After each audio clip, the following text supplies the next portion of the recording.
Pro-life advocates have been sentenced to federal prison for opposing the murder of babies. Also, Chiefs kicker Harrison Butker told the truth in a commencement address, and he is getting so much blowback for it. And also, we've got my dad here to break down everything that's going on in the political world and also answer some of your questions. We've got all that and a big announcement on today's episode of Relatable.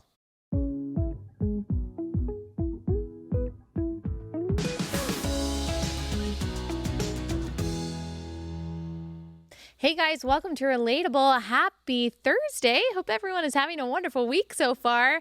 Oh my goodness, we finally made our big announcement last night. We posted the announcement video everywhere on every channel that we have. The response has just completely exceeded my expectations and goals. I am so excited for this event. If this is the first time that you are hearing me announce it, let me tell you what's going on. It is in Dallas, Texas on September 28th. But you know what? Instead of just telling you all of the details right here, I am going to play you the video that we put together that explains why exactly I'm hosting this event. Like most moms, I find myself worrying about the world my children will grow up in.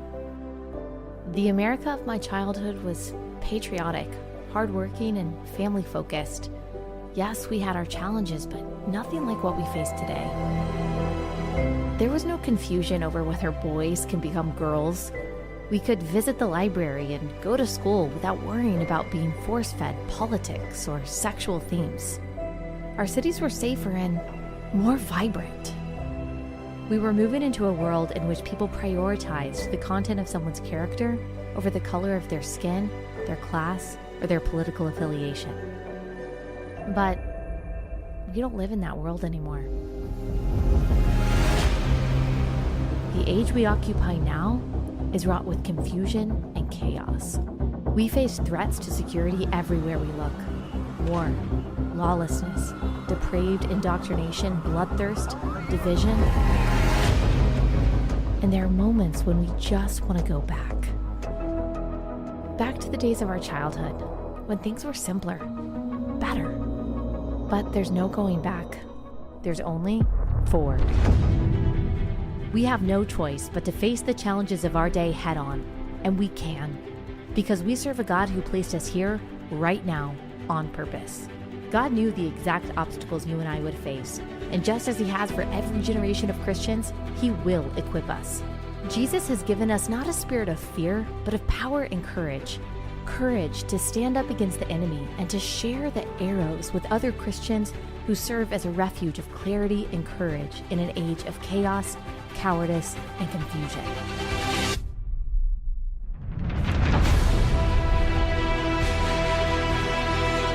If you're a Christian woman, you're invited to my Share the Arrows event, where you will be emboldened by some of the most important Christian voices of our day, Rosaria Butterfield, Elisa Childers, and Abby Halberstadt. You'll get to worship with Grammy Award-winning artist Francesca Battistelli and fellowship with like-minded Christian conservative women from all walks of life. By God's grace, we can take on this battle. Sharing the arrows our opponents aim at us. Together.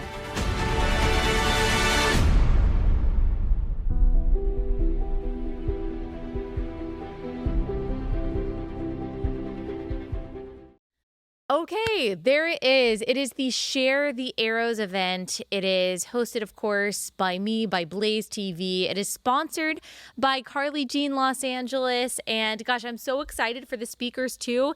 And there is actually one more speaker that we are trying to get. That will be a whole other announcement if we can get her. I can't tell you who it is. Go to sharethearrows.com. We do have early bird pricing. A lot of you had questions about live streaming and different things like that. A lot of great questions. I've answered a lot of those on my Instagram stories, and I will make a highlight of that because those are frequently asked questions that I would love to answer for you. But come on, either come by yourself, that's totally fine, or come with a group of friends.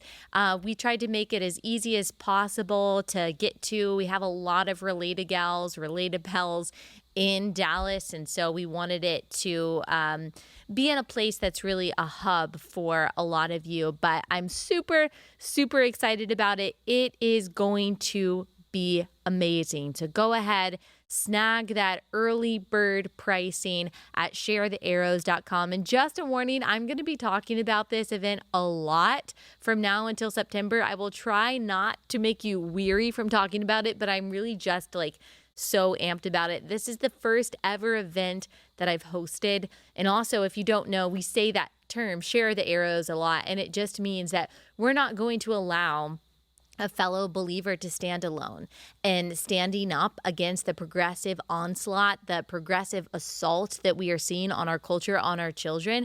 We're not going to allow them to take the arrows from the enemy alone. We are going to stand up with them, and we are going to share the arrows that the opposition throws at us, because we have been given the strength and the power to do so. So that's why this is called Share the Arrows. You are going to be equipped, encouraged, empowered, all of those good things. All right. So we've just got one more announcement, and that is we are announcing the winners of the giveaway that we initiated with the 1,000th episode last Thursday. You will have a message. That's right, Bree. Will they be messaged? They'll be messaged. So Gabrielle, Tara, Hannah, you relatables, make sure that you check your messages. I won't say the last names. I don't know. Maybe you don't want your last names publicized on the show. And so if your name is one of those three names and you entered this giveaway, make sure to check your messages, and you have won all of the amazing prizes included in the giveaway. All right. Before we get into a conversation with my dad, which, gosh, you're going to love. Y'all always love the segments with my dad. He just gives so much peaceful insight into the craziness and the chaos that's going on. And even though, I mean, the scariness and the depravity of this world is still waging, he has a way of making us feel like it's going to be okay. And that's why I love having him on the show, and that's why y'all love it too. But let's get into some of that craziness that's going on that signifies just how far we've fallen. But also, I don't want it to just discourage you, because as Christians, we do shine brightest in the darkness. It's what we do. The church has traditionally been on the margins of society, and we read that the gates of hell will not even prevail against the church. Even the gates of hell will not prevail against the church. In Hebrews 13:8, Jesus Christ is the same yesterday, today, and forever. So our call as Christians to glorify him, to advance his kingdom, to share his gospel, to defend the most vulnerable, namely children, it still stands. It has been our purpose since the very beginning of the church 2,000 years ago. It is still our purpose today. And what we see in this evil society that we live in is we see a government that is punishing those who do good and celebrating those who do evil. And these pro-life advocates who were just sentenced for protesting against the murder of children is a perfect symbol of just the upside down, morally backwards world that we live in now. So let me give you a summary of what I'm talking about. In 2023, several members of the pro-life advocacy group Progressive Anti-Abortion Uprising, PAAU. So let me just say, like, this is an organization that I don't agree with in a lot of ways. They are pro-LGBTQ. We don't see eye to eye in a lot of ways, but they are anti-abortion, and I thank them for that. They were convicted of the Freedom of Access to Clinic Entrances, also known as the FACE Act, violations for supposedly blocking access on October 22nd, 2020 to the Washington Surgery Clinic, operated by the late-term abortionist Cesar Santangelo. You might remember a few years ago that the 5 babies that were actually found in the trash outside of this clinic, they were viable babies in that they were clearly late term. They were between probably 20 and 28 weeks at that point. Like, the mother can feel the babies kicking inside the womb. They were found in a lot of cases dismembered. And I don't know how else to say it except for brutally tortured and torn apart. The skull caved in, which indicates that late-term baby probably died by a DNX abortion, in which this is very graphic, but you have to know what many of these babies every year are going through, that the base of the skull is actually cut open and the abortionist sucks the brain out of the baby as he is taking the baby out of the womb, out of the vaginal canal. Yes, that still happens in America today. That is a living, squirming baby that is being killed by having their brains sucked out. And we saw these pictures of these babies that were discarded. That is what these people are protesting against. That is what these people are opposing. These people who are a part of progressive anti-abortion uprising, they see the brutality of these babies being murdered. And they're saying, we're going to do something about it. We're going to try to stand against it. That's why they were supposedly blocking the entrance of this horrific murder mill. And then on Tuesday of this week, a U.S. District Court judge today sentenced 3 of 10 defendants who had been convicted of federal civil rights conspiracy and FACE Act offenses. It prohibits anyone from obstructing the entrance to an abortion clinic or intimidating or interfering with a woman attempting to have her unborn baby exterminated. Now, this is a very obscure act. It is very rarely enforced, but we've got new management. We've got the Biden administration. We've got a DOJ who is bloodthirsty. They simply are. They're evil. They're wicked. They are going to punish those who do good, and they are going to celebrate those, again, who do wickedly. Lauren Hardy, 30 years old, was sentenced to 57 months in prison and 3 years of supervised release. John Hinshaw, 69 years old, received 21 months incarceration and 3 years of supervised release. William Goodman, 54, was sentenced to 27 months in prison and 3 years of supervised release. And that's not all. We've got more who are facing their sentencing that I'll describe. I'll tell you about in just a second. Let me pause. Let me tell you about our first sponsor for the day. This is a very fitting sponsor, and this is EveryLife. This is the only pro-life diaper company. Unfortunately, you've got many diaper companies who support the abortion regime, which is backwards, and it's hard to even understand how they could justify doing that. But the spirit of the age is strong, and many of these companies, they live in this kind of evil cognitive dissonance where they say they're pro-baby, but they're also pro-abortion. You don't have to worry about that dissonance with EveryLife. They are pro-baby, they are pro-family, they are pro-life, and they use the profits from their company to support not only their pregnant and adoptive employees, but also to support pregnant moms who are in need by supporting pro-life organizations and pregnancy centers. Plus, they have great diapers. We use EveryLife diapers in our home. We love them. They really work even for overnight diapers, and they're made from really good ingredients. I love the people at EveryLife. I love the product. I love what they stand for. So it's just a win all around. If you go to everylife.com, you can use code Allie10, enjoy a 10% discount on your first order. Make a choice that aligns with your pro-life values. Choose EveryLife at everylife.com. Use code Allie10 for 10% off.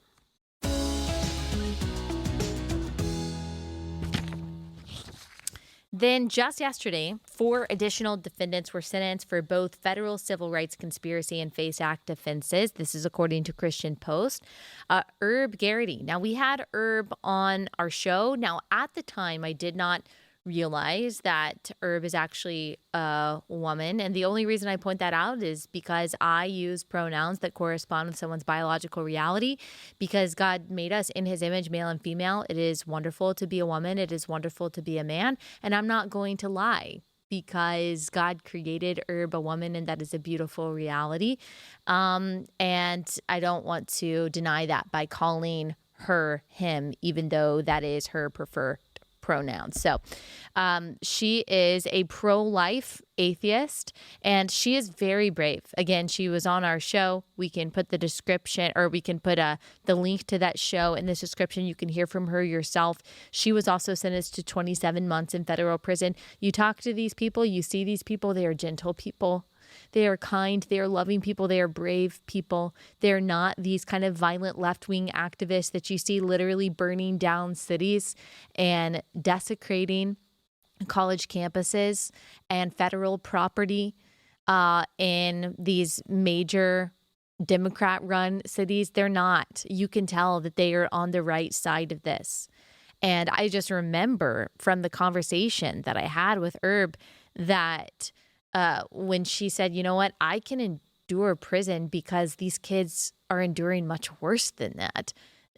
What she has to go through, she said, what she has to go through as a prisoner is nothing compared to the pain that these babies are having to go through. Guys, this is an atheist saying this.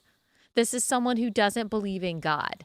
And she is showing more courage, more Christ-like courage than many of the outspoken evangelicals I know who, by the way, say that they are social justice minded. They have Micah 6:8 in their bios. They had so much to say in the summer of 2020 about George Floyd and pushed false narratives about systemic racism in this country in the name of Christian justice. They will have nothing to say about this. They had nothing positive to say about the overturning of Roe v. Wade. The literal systemic slaughter of unborn children is less important to them than perceived racism. That's just the truth.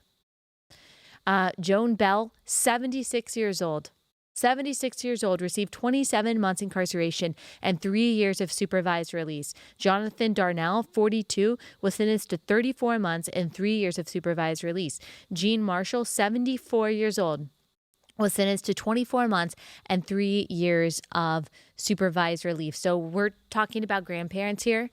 We're talking about people who are almost 80 years old are going to be placed in prison for supposedly blocking entrance to a clinic, which, like, by the way, blocking entrance to a clinic where they are murdering babies, like, what actually deserves to be punished there?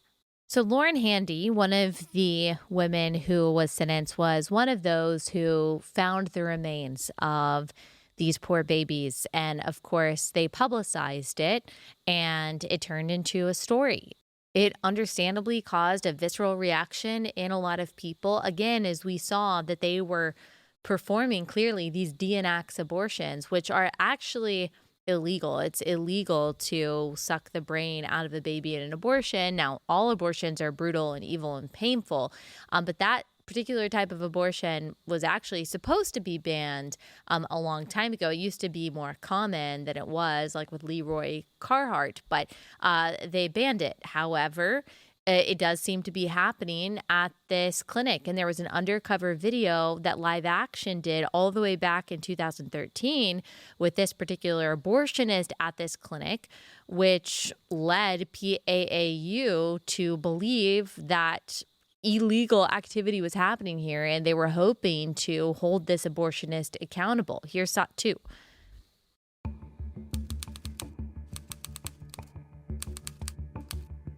Okay, so has it ever survived? Usually at this point in your pregnancy, it's too early to survive usually. Okay. It will expire shortly after birth. It's all in how vigorously you do things to help a fetus survive at this point. Like, we would not help it. So that is the abortionist at Washington Surgery Clinic saying, yeah, you know, when a baby survives abortion, we just don't help it. So you allow the baby to die. You know that that's common, right? Like, we saw, what was it, Ralph Northam, the then governor of Virginia a few years ago, literally say on air on a radio station, oh yeah, if a baby survives abortion, you put it off to the side and the parents get to decide what to do. Like, I want you to think about how horrific that is.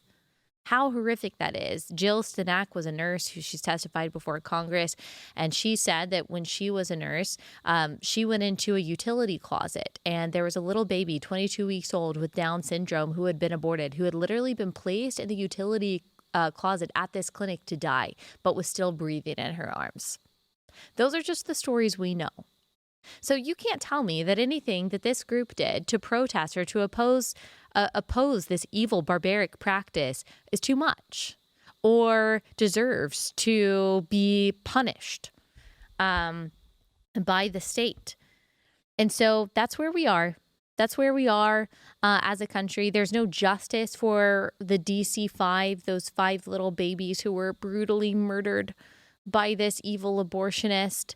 But there is so-called justice, again, against those who opposed it. And the only thing that gives me comfort, just as like disheartening as it is, the only thing that gives me comfort is the knowledge that one day Jesus is going to make all things right. Now, I hope for justice in this life. I hope that we win an election this November, and not to say that that will change everything for the better, because as I'll talk about with my dad, we don't have a fully pro-life candidate, but I do hope that when we get better people in place in the DOJ, better people in the White House, better policymakers at the top, and now I think that conservatives have woken up to the fact of how hard we have to push for the things that we want, the things that will turn our country around. Like, I am hopeful that we will see better definitions of justice coming from the federal government. Hopefully. That's what I hope. And because we have to hope for that, right? Because politics matter, because policy matters, because people matter. Like, these babies torn apart, that is a policy decision. It's a policy decision that we allow babies to be murdered. That is a choice that we have made, that voters have made, not you and I, but that voters have made. Policy matters because people matter. Policy affects people, and people matter. That's why we have to care about elections. It's not enough to just say Jesus is coming back. But as I said, that is a supreme comfort. Psalm 37, go read that. The evildoers will not last. Wickedness will not last. Injustice will not last. That he is going to make all things right. That he's not just sitting on his proverbial hands letting everything happen. That's not what's going on here. His anger is kindling. His wrath is being stored up, and it will be poured out. The evil one, Satan, will be destroyed forever. There will be perfect peace. There will be vindication for every single baby that has been murdered. They will be vindicated. God will avenge. So that's what we have to trust, that God hates murder, that he hates, Scripture tells us, the shedding of innocent blood. He hates the injustice, the evil partiality that is going on here. He hates it.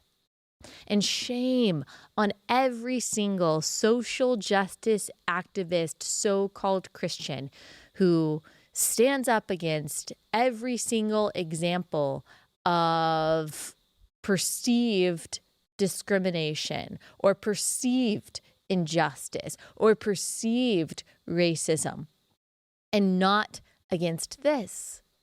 That just shows me you want to go with the popular narratives. You want to go with whatever is going to get you approval by the left, whatever is going to get you an opportunity to write an op-ed in the New York Times, whatever is going to get you applause from the world. That's what you're for. And I can't say that I respect you at all. And honestly, pastors, you got to be talking about this. It's okay to get political when politics intersects with theology, right? Like, this is a theological issue. This is a biblical issue. We are talking about the slaughter of children. It's not primarily political for us. For us, it is biblical. I think that you should read this story from the pulpit, and you absolutely have every right in the office of pastor, with your platform of the pulpit, to condemn this administration, to condemn at the very least this action, and say that this is a perfect example of calling good evil and evil good.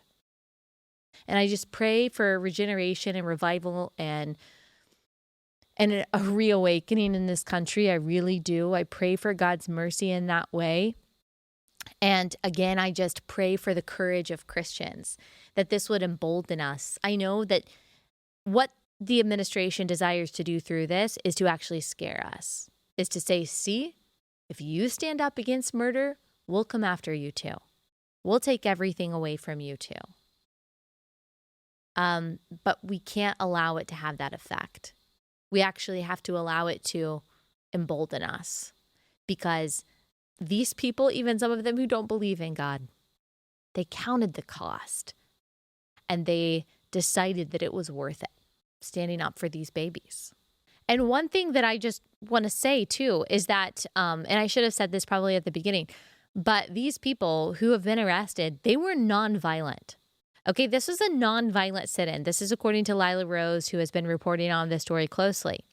She said, while Lauren, this is Lauren Handy, has passed out roses and offered counseling and resources at many abortion facilities, Lauren and fellow defendants were convicted of violating the FACE Act, a law that has primarily been used to penalize pro-life activism for their participation in a non-violent sit-in at Sant'Angelo's Washington, D.C. late-term abortion facility. The mangled bodies of 5 nearly full-term infants were found at the same facility. As we've already talked about, 2 years later, many had injuries consistent with illegal activity, as we talked about the DN Acts, such as partial birth abortion and infanticide. This conviction and sentence is completely unjust and will be appealed. So praying for justice for them. Pray for Herb, please, and all of these people who don't know Christ.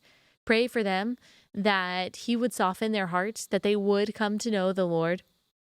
And this is also just an incredible quote from the testimony of the 69-year-old pro-life activist John Henshaw, who was sentenced to 21 months in federal prison, who has spent his life serving the homeless, the addicted, the disabled.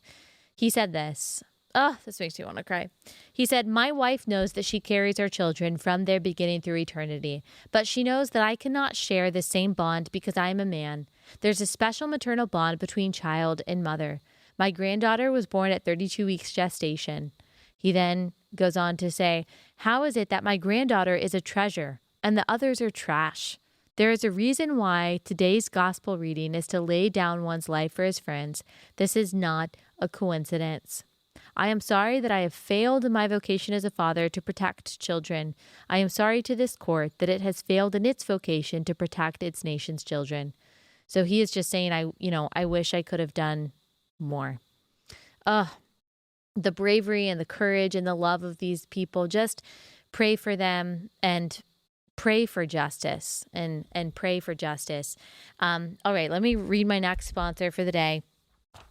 And that is Freedom Project Academy. So I don't have to tell you that the public education system in this country is absolutely insane. It's constantly pushing things like abortion and the entire sexual ideology that is really centered on abortion. This idea that anything goes, that morality just goes out the window. And there was a time when education actually taught virtue and taught decent values. If you miss that and you no longer want to feed your child to the progressive wolves in public education, then check out Freedom Project Academy. Freedom Project Academy has perfected online learning. It offers live, on-demand, and homeschool courses for students K through 12. It was built on Christian values and classical curriculum. They read full books. They write in cursive. They study the full scope of history. They graduate with knowledge years above their public school peers. Right now, save 10% on tuition when you enroll at freedomforschool.com. That's freedomforschool.com. You can check out all their courses, teachers. You can preview classes. You can request a free information packet. Go to freedomforschool.com.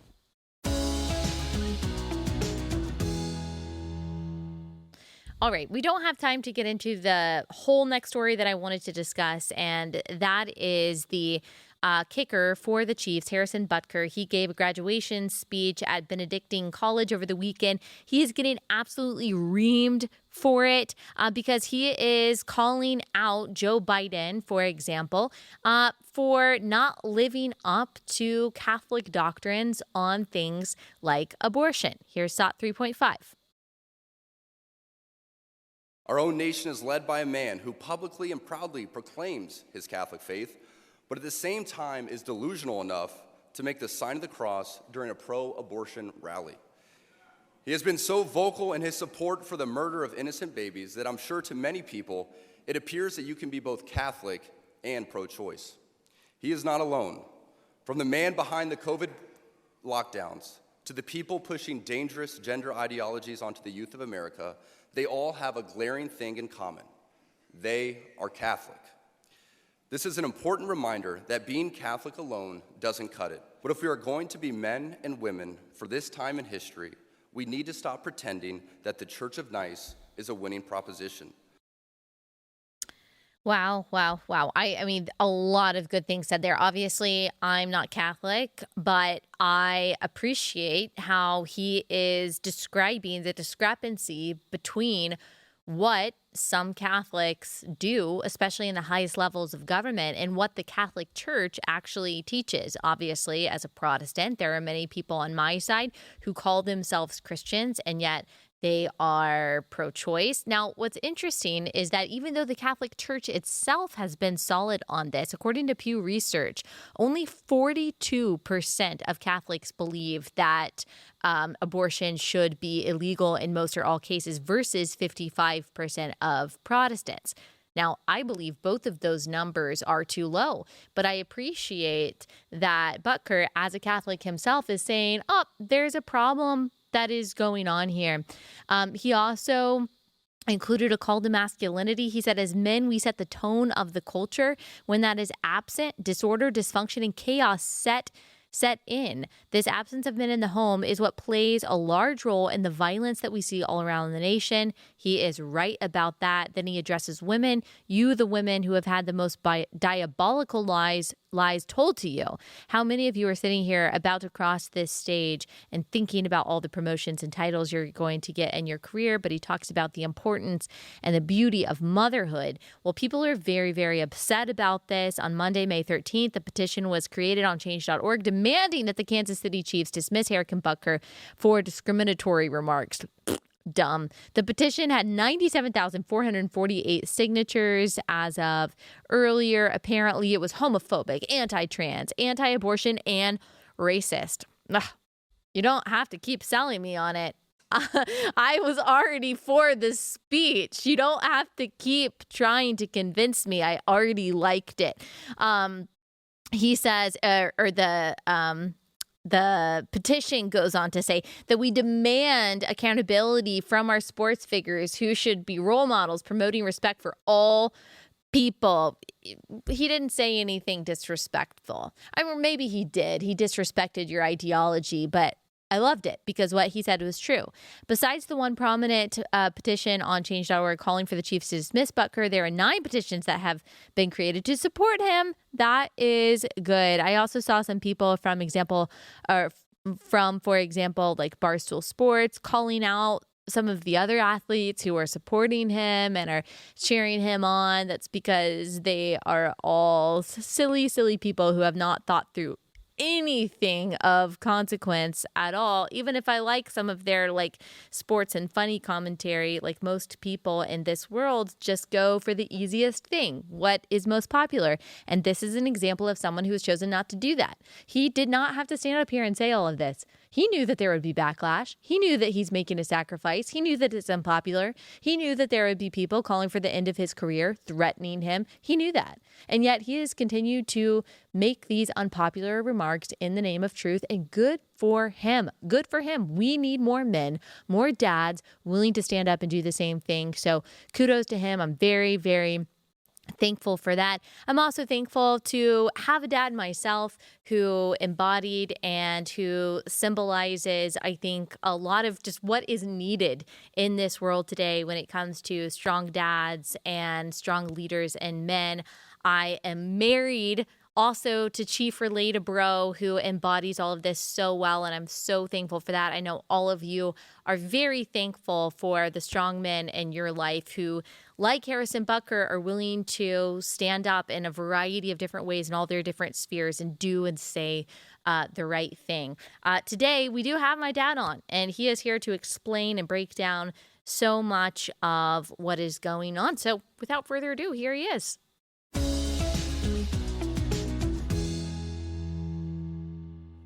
Dad, thanks so much for joining us again. I appreciate it. We're glad to have you. Is this show, 1,003 or 4 now? Yep.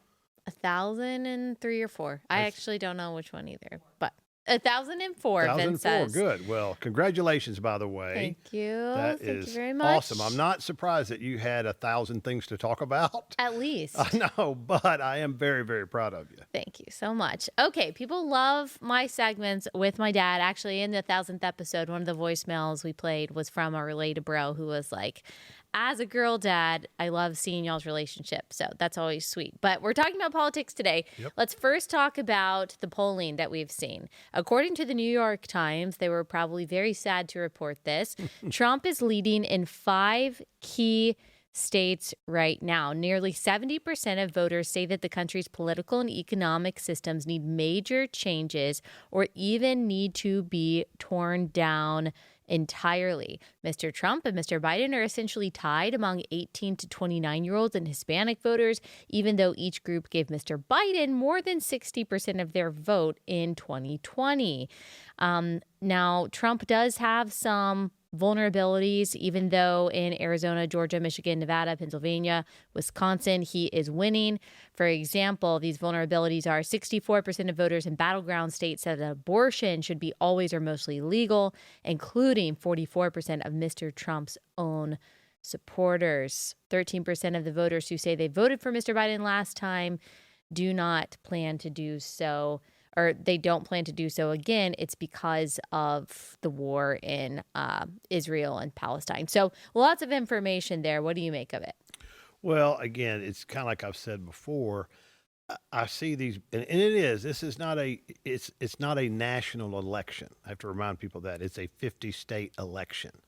But it does still concern me that even when you go through all of the things that Biden is upside down on, that when you put everything together and look at a national poll, that it's very, very close in a race that should not be close, okay? And that Biden should be way further behind.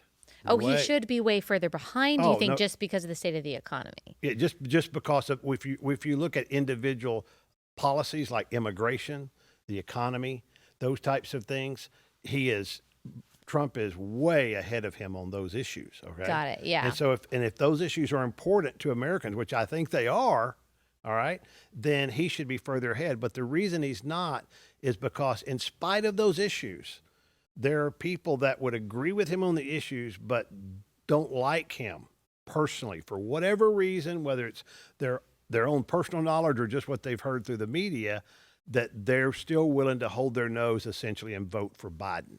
Yeah. Which is a huge very, problem. very scary. Now, I do think it's encouraging, though, that states that Trump lost in 2020, that he's significantly ahead in, Nevada, Georgia, Arizona, that's a big deal. If he wins those 3 states, he will be the president of the United States. Yeah. There's no question about that. Not because those 3 states will make all the difference, but because if he's winning those 3 states, it's gonna go across the country. That's what happens, right? Yeah. Now, he may not win Michigan, Pennsylvania, and Wisconsin, but if he wins Georgia, Nevada, and Arizona, he'll win at least one of those. Yeah.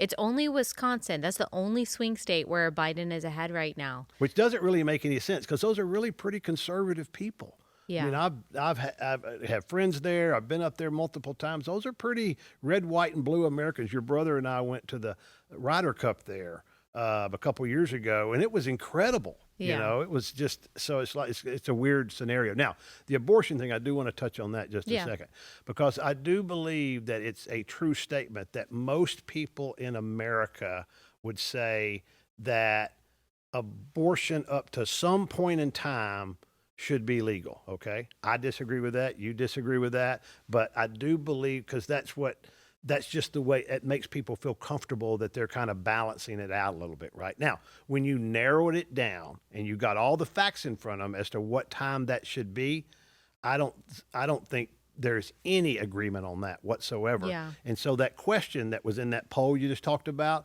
it should be nearly or what that people don't even. So what one person's doing, saying, well, yeah, if it's at 6 weeks, then I'm okay with it. Well, the other persons that answered the questions, well, if it's at 35 weeks, I'm okay with it. And so they're all lumped in the same. That's they're why all lumped it's in the same answer. misleading It's very misleading. when and it people have says to be, most people believe that abortion should be legal in some or all cases. That's Like just- you said, yeah. some might be 6 weeks. Yeah. It could be 40 weeks. And so, yeah, I really think that when you look at it, when you go down to it, most people are most comfortable only in the first trimester. Now, I still disagree with that, but I think that's actually where most people are. And I think that if given the facts, most people would move to 6 weeks being the limitation.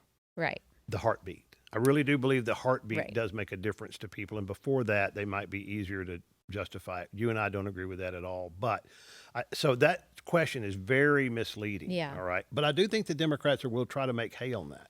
And now Trump and Carrie Lake and some other Republicans, that's why they're kind of coming out and equivocating and saying, okay, look, we got to be moderate on this.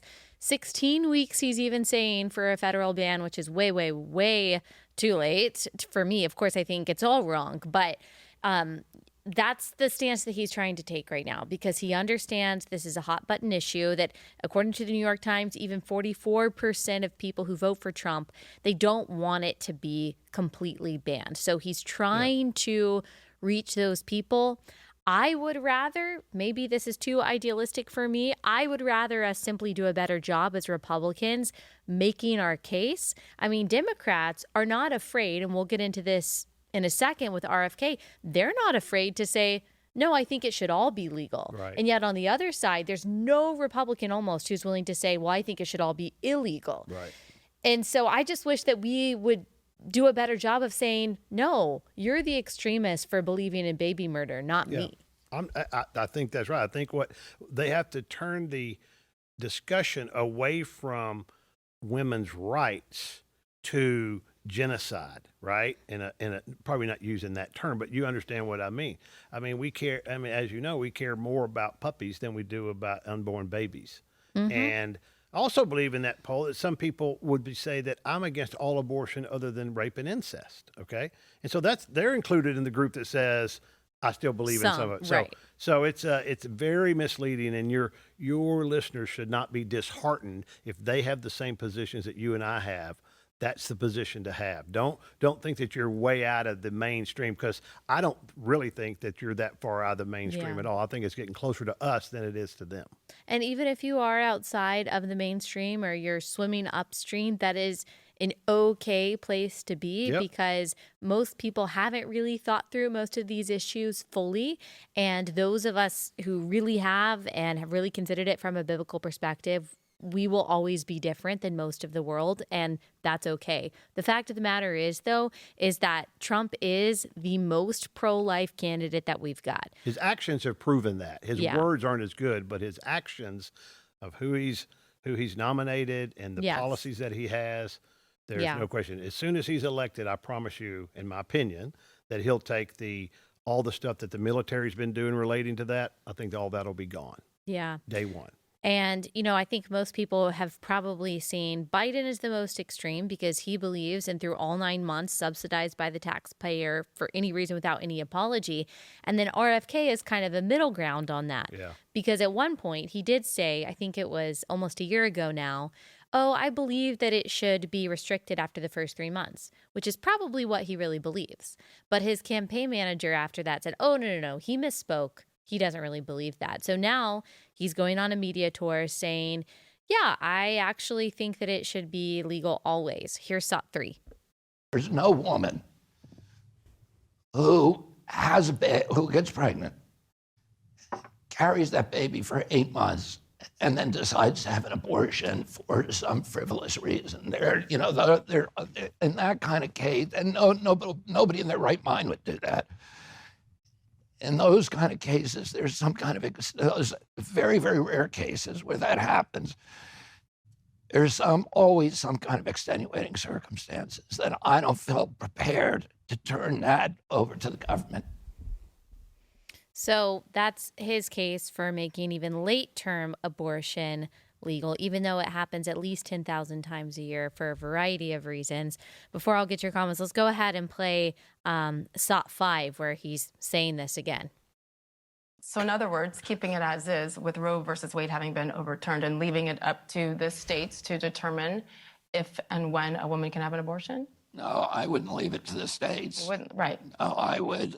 You would say completely, it's up to the woman. My belief is we should leave it to the woman. We shouldn't have government involved. Even if it's full term? Even if it's full term. Okay. Okay, so that's Biden's position. No matter what, all 9 months, aborting I was pregnant for 42 weeks. At that point, he thinks abortion should be legal. That is, I know he doesn't believe that personally. If you just look at the history of his family, first of all, he's got like 7 or 8 brothers and sisters. Yeah. That are strong. His mother, one of the strongest Catholics in that family, Rose. And so I just believe he's pandering, because he doesn't want the women against him. And it's just it's murder. I mean, it's just nothing but how anybody couldn't see that as murder is just incredible. And so, yeah, he's right in line with Biden on that issue. Now, I think he's tried to walk it back a little bit, but doesn't matter now. Yeah. Once it's out there, you've said it. That's going to be that's just a big mistake on his part. He got afraid as a politician as opposed to being a brave policymaker. Right.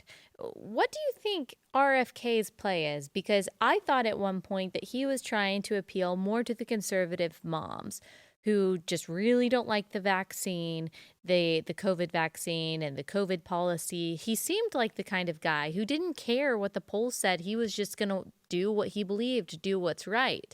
But with his VP pick, with his comments about abortion, I'm wondering who he is going for. I guess he's going for the liberal woman. Do you think that's going to work? Well, I think he believes that the true anti-vaxxers, that's their number one issue, and they may vote for him anyway.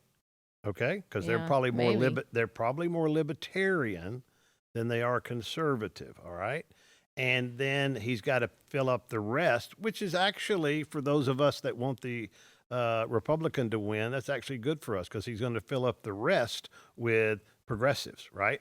And that's why Biden and them don't want him involved in anything, right, at all. So I think that's probably where he's getting. Now, he knows he's not going to win. He's trying to make a big statement about, there are a large group of people, kind of like Ross Perot did, that don't agree with either side on some important issues. Yeah. And he would have preferred not getting into the abortion issue, but you're not going to avoid it in this election. Yeah, which is one reason I think he won't come on this show. He said, but then I learned so as you said, he tried to walk it back a little bit. But then I learned I was wrong, that there are actually a huge amount comparatively of elective abortions in the third trimester, which is just an absolute tragedy. I'm sure he already knew that, but and my belief at that time is that at that time you have a wholly formed, viable child, and the state has some interest in protecting that baby. Oh, he is trying hard to thread the needle, but yeah, you've already said it. Typical politician, and it is baby murder.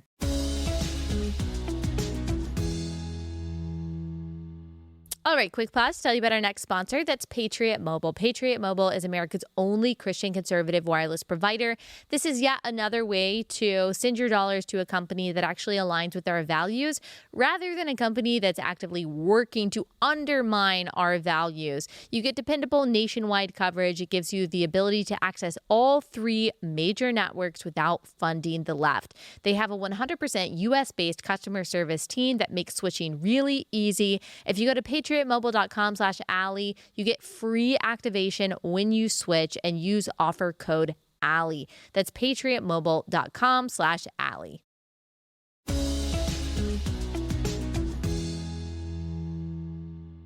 Okay, let's get into some of these other issues before we talk about the debate that's coming up. So we've got abortion, where each candidate is on that. We'll see how that plays out. What about immigration? This is a big issue for both sides of the aisle. Well, this is really, if it wasn't so important and serious, it'd be funny watching the Biden administration, Yeah. Because they of course have had open borders. There's been, I just wrote this down, 3.2 million crossed illegally that they know about, okay, in 2023.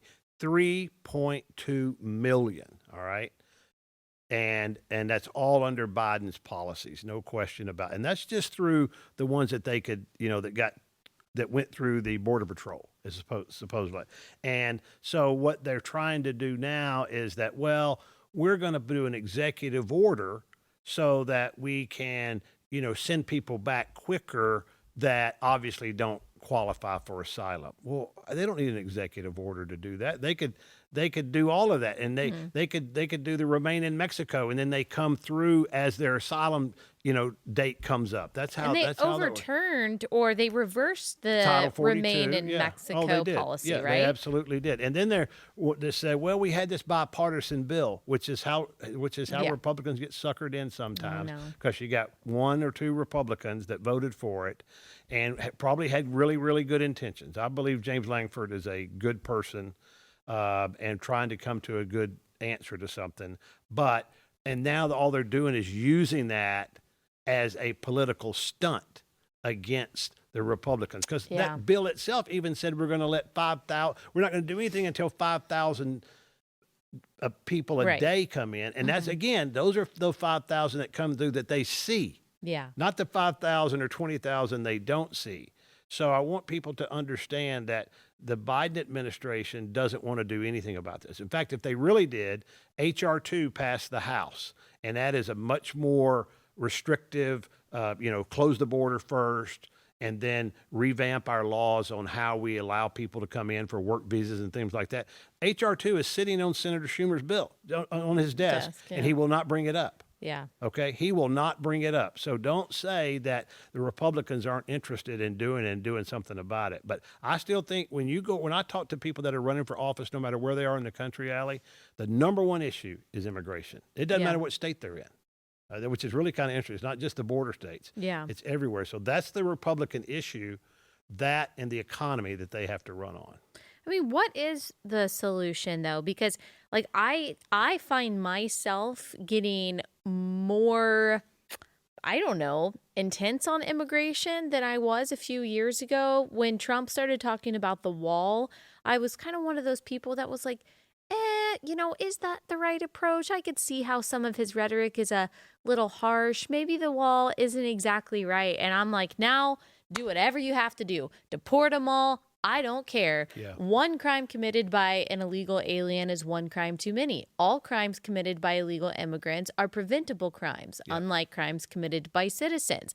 So I'm like, I don't care what you do, barbed wire, buoys. But the Biden administration is literally coming to the border, removing even the least restrictive boundaries that we have in place, and then saying, well, we're trying to do something about it and Republicans are just getting in our way. When their efforts to do something are counterproductive. They're actually just allowing more people in. Their goal is, and they've seen it in a few states and cities, their goal is that they know that if they can persist long enough, that eventually there could be an acquiescence on either giving them amnesty or just allowing them to vote since they live here. And some cities, we're already doing that. The answer is secure the border first. So, it's kind of like when you're digging a hole and you're afraid it's getting too deep, the first thing to do is stop digging. So the first thing to do is secure the border. But at the same time, and you can do two things at once, come up with a work visa program that allows people, because we need some of these people to come work on a temporary basis. We used to do this all the time, 6 months, right? They'd come and work in the produce out in California, or they would come like the person that does a lot of our landscape at our house, the company that does that, his stonemason people, okay? They only come up here for 6 months, and then they go home to Mexico and work in 6 months. That's what they want to do. They can make the most money doing that. That's their homeland. They like that.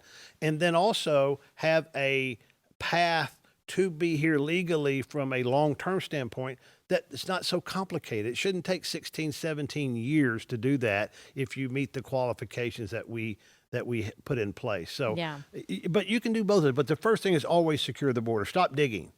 Yeah. If you're worried about the hole, right? So that's the first thing. But I want people to understand that whatever the Biden administration says, just remember 3.2 million in 2023.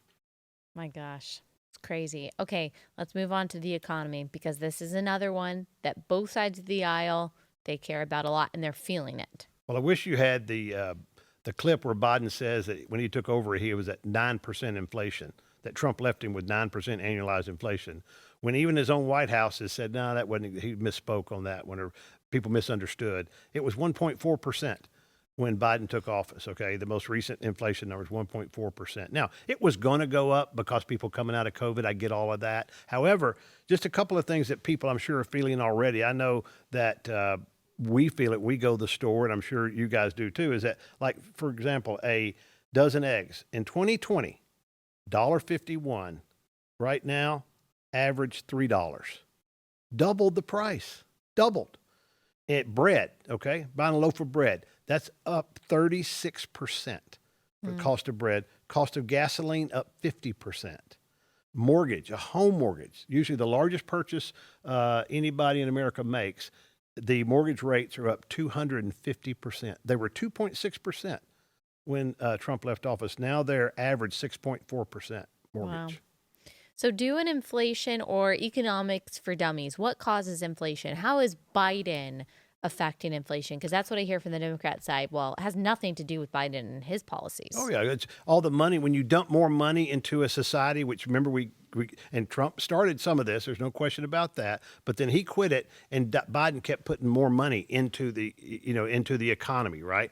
And so either through increased tax deductions for people that were, middle class and lower, and actually everybody, or actual checks that came out, okay, or student loan forgiveness, all of those types of things, and where he's spending money. When you put more money into an economy, people have more to spend. So if I'm selling you something, if I'm selling, widgets, then I can raise the price on widgets because I know you're willing to pay it. Right. That's what happens. And it's exactly what happened. Because the people that are making eggs today, okay, that sell eggs and whatever, their costs have not gone up $3, double. Yeah. Their costs haven't doubled, but because there's more demand, because people have the more money, instead of buying, a dozen eggs every 2 weeks, they can now buy them every week. That's what causes it. Yeah. It's amazing to me that there is so much animosity towards Trump as a person that animosity would trump people's concerns about something like the economy Their own and family's immigration. well-being. That's the part that's crazy. It's so tangible. Yeah. And it's so immediate, which tells me, and there's no reason in looking backwards, it is what it is, but we picked the wrong person in the primary, because I do think if you would have chosen a less polarizing person who aligned with Trump on most of these issues, they would be far and away. This race would be so over, it's not even funny, in my opinion as well. I know other people that are listening won't agree with us on that one. It's just true, though. But it's just true. true. Now, I do think we have to credit Trump as a conservative movement for being willing to stand up and say things that a lot of people in the past 50 years haven't been willing to say. Yeah. And you know what? He didn't have to do any of that. Yeah. His life could have been pretty darn easy. It's true. But I do give him credit for doing that for whatever reason. It may be all misogynistic for all I know, but he did it.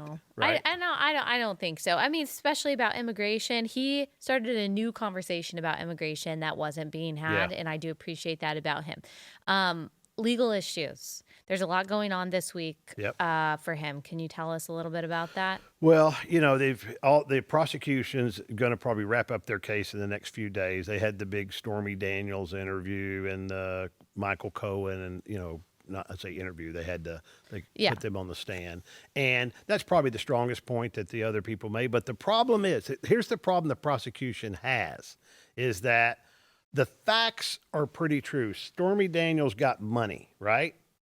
Right. But there's no evidence, nothing out there other than Cohen, who is a convicted felon, by the way, says that was about the political race. There's reasonable doubt, at least, that he did that to protect his family or his business reputation, right? Because that happens all the time. And there's nothing illegal about that. The only way it becomes illegal if there's a fact that he did that only for the political race, and that's a federal election law violation, which, by the way, he's not even being charged of, which is crazy on top of that. So we'll see how that goes. I still think the chance of him being convicted in that is greater than 50-50 because of where it is and who the judge is and who the jury is. But on the appeals, I think it'll be thrown out. The good news is on the documents case that Jack Smith, I think, is the prosecutor, about having the documents. He and Biden both had them. They decided not to even charge Biden because he was a dawdling old man. Remember the investigator, the inspector's report?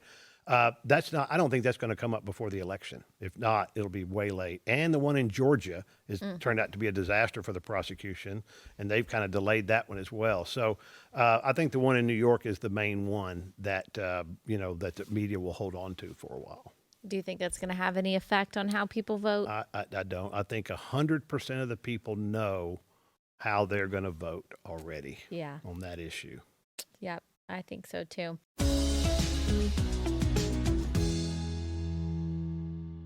All right, last sponsor for the day is My Patriot Supply. Okay, as you can hear, there's a lot of craziness going on. What in the world are Democrats going to do to try to change these polling numbers and to ensure that Joe Biden wins this election? We aren't sure, but we know things could get crazy. With the supply chain, who even knows? It's better to be safe than sorry when it comes to your food supply. So go ahead and get an emergency food supply kit from My Patriot Supply. Their best-selling 3-month emergency food kits are flying off the shelves.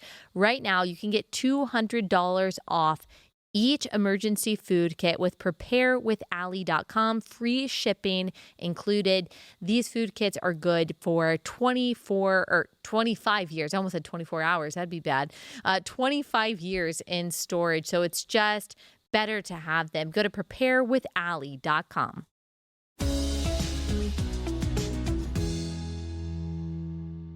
All right. You want to get to some questions that people sent? Yeah. There's a ton, and I'm sorry we're not going to be able to get through all of them, and some of them we already answered. We can do it another time too. That's fine. Let's see. Yeah, we can definitely keep some of these and answer some of them later. Here's one. Try to answer concisely because it's a big question. Israel, Ukraine. Why do we fund them? This is what this person asked. We fund them because we don't want to fight. We don't want to have war on our shores, so therefore we help hold on to democracy across the world. Okay. That's it. If we can have democracy in other places and those strongholds, we'd rather have that than them landing on the shores of North Carolina. Do you think that there's a limit to how much we should be involved and how much we should fund other countries, especially when there seems to be things like our border that don't get as much excitement from our Congress? Like when we passed the last package to send more funding to Ukraine, you had all of these people in Congress on the floor waving the Ukrainian flags. Why isn't there that vigor for protecting our own border? Well, because the Ukrainian thing has very little effect on their next election, okay? Yeah. And our border does, so that's easy. But I do the limit, Allie, is all based on what that country itself is willing to put into place, right? Yeah. What are they willing to do? It's kind of what Trump has said about NATO that time, right? And I mean, he's changed all that about, look, if you're going to be in NATO, you got to put your own money up because we were funding almost the whole thing. So I think we should look at, okay, how committed is Ukraine, okay? And how important it's not so much helping them as it is stopping Russia, right? Mm-hmm. And Israel, I think that we have an obligation, and I think for a lot of people, that's a moral obligation. Even our politicians I'd say a lot of them believe it's a moral obligation to protect them.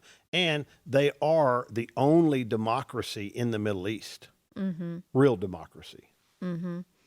Okay, one person asked this, and we forgot to get to it. What you think about the upcoming debate? CNN will host it on June 27th. It is Trump and it is Biden. Trump's campaign is also pushing for 2 more debates in July and August.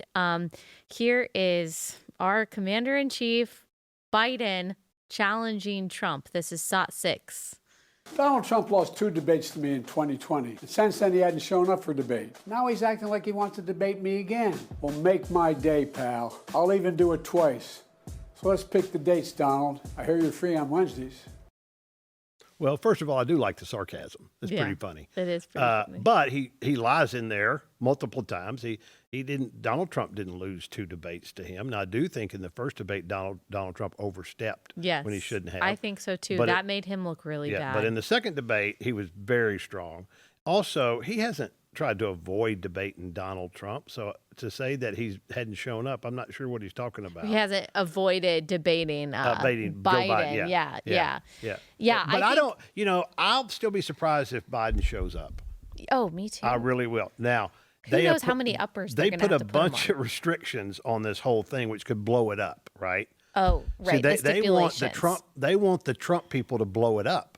So that's why they put all these restrictions, right? Where it can only be CNN, ABC, or NBC. Right. You can't have No an audience. audience. No audience, which I think is hilarious. Limited news outlets, candidate mics must mute after time expires, which might help Trump. By the way, it might help Trump because that first debate, I knew it was over because even though I don't care about hurting Biden's feelings, I know how it was perceived. It was perceived like Trump was a bully. Right. And that Joe Biden, who is not this compassionate person, came across that way. Here's what Donald Trump said. And you know what? I've just learned to laugh at this kind of stuff. It's just funny.